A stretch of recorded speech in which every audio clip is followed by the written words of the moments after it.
Assalamualaikum warahmatullahi wabarakatuh.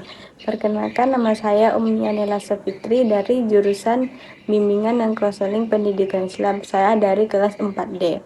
Pada kesempatan kali ini, saya akan menjelaskan materi tentang psikologi perkembangan keluarga, khususnya mengenai keluarga yang baru menikah kembali atau remarriage. Keluarga yang menikah kembali ialah keluarga yang terbentuk ketika seseorang yang sebelumnya pernah menikah, kemudian ia menjalani pernikahan lagi, baik karena perceraian maupun karena pasangannya meninggal dunia. Dalam psikologi perkembangan keluarga, kondisi ini termasuk salah satu tahap perkembangan keluarga yang sangat membutuhkannya penyesuaian baru, baik secara emosional, sosial, maupun psikologis. Keluarga yang menikah kembali tentu berbeda dengan pernikahan pertama. Hal ini karena masing-masing pasangan biasanya sudah memiliki pengalaman hidup yang sebelumnya. Ada yang membawa pengalaman yang menyenangkan, tetapi ada juga yang masih membawa rasa kecewa atau ketakutan akibat hubungan masa lalunya. Karena itu, dalam keluarga yang baru menikah kembali, proses adaptasi itu menjadi hal yang sangat penting. Contohnya itu, ada seorang ibu yang sebelumnya bercerai, kemudian menikah lagi. Anak dari ibu tersebut mungkin merasa canggung ketika harus tinggal serumah dengan ayahnya, ayah sambungnya. Anak bisa menjadi lebih pendiam atau menjaga jarak karena belum terbiasa. Dalam kondisi ini, ayah sambung tersebut tidak boleh langsung memaksa anak untuk dekat. Ia perlu membangun hubungan secara perlahan, misalnya dengan mengajak berbicara, membantu belajar, atau menemani anak bermain agar anak merasa nyaman. Pada tahap awal pernikahan kembali, pasangan biasanya mulai belajar mengenai kebiasaan dan sifat masing-masing secara lebih dalam. Mereka itu mencoba membangun kembali rasa nyaman dan rasa percaya, atau tidak sedikit pasangan yang merasa takut mengalami kegagalan untuk kedua kalinya. Ada contohnya seperti seorang suami yang pernah gagal dalam rumah tangga sebelumnya mungkin menjadi lebih sensitif ketika terjadi pertengkaran kecil. Ia takut masalah kecil akan berkembang menjadi konflik yang sangat besar, seperti yang pernah dialaminya dahulu. Oleh karena itu, pasangan perlu saling memahami dan menenangkan satu sama lain agar hubungan tetap sehat.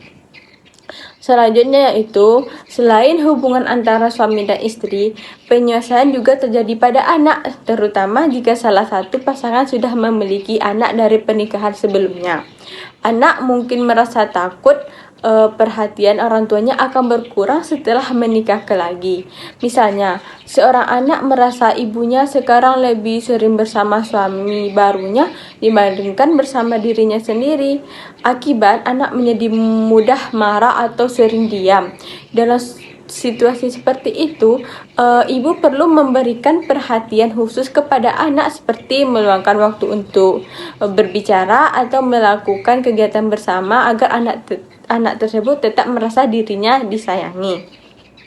Selanjutnya, keluarga yang menikah kembali itu juga harus belajar membentuk hubungan dan aturan baru di dalam rumah tangga. Misalnya dalam pembagian peran, cara mengatur keuangan, hingga mendidik anak. Contohnya itu seperti suami terbiasa mendidik anak dengan disiplin yang tegas, sedangkan istri lebih lembut dalam menghadapi anak. Jika tidak dibicarakan dengan baik, perbedaan ini dapat menyebabkan pertengkaran. Oleh karena itu, pasangan perlu berdiskusi untuk menentukan pola pengasuhan yang sama agar anak tidak bingung. Selain itu, komunikasi terbuka menjadi salah satu kunci yang paling penting dalam keluarga menikah kembali.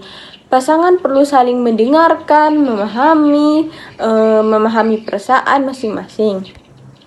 Contohnya, ketika salah satu pasangan merasa sedih atau tidak nyaman, ia mencoba berbicara dengan baik kepada pasangannya, bukan memendam perasaan sendiri. Dengan begitu, masalah dapat diselesaikan bersama tanpa menimbulkan kesalahpahaman yang lebih besar.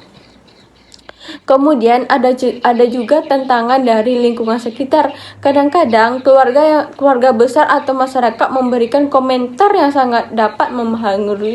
dapat mempengaruhi hubungan pasangan. Misalnya ada tetangga yang sering membandingkan pasangan baru dengan pasangan sebelumnya.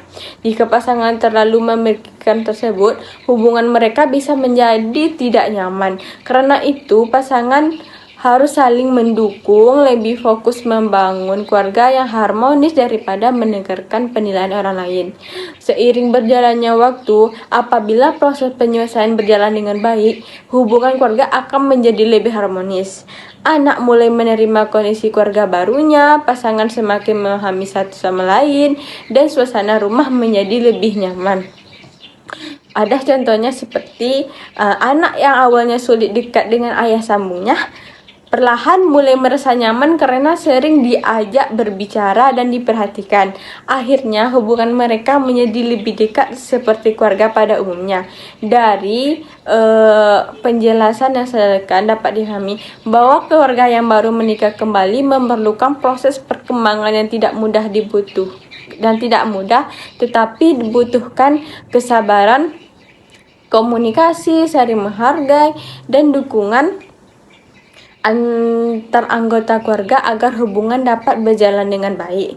Jadi, inti dari psikologi perkembangan keluarga pada keluarga yang menikah kembali adalah bagaimana setiap anggota keluarga mampu menyelesaikan diri, membangun kembali rasa percaya, dan menciptakan hubungan yang harmonis setelah mengalami perubahan dalam kehidupan keluarga. Baiklah, itu adalah penjelasan yang saya sampaikan. Sekian penjelasan dari saya. Terima kasih saya ucapkan telah mendengarkannya. Wassalamualaikum warahmatullahi wabarakatuh.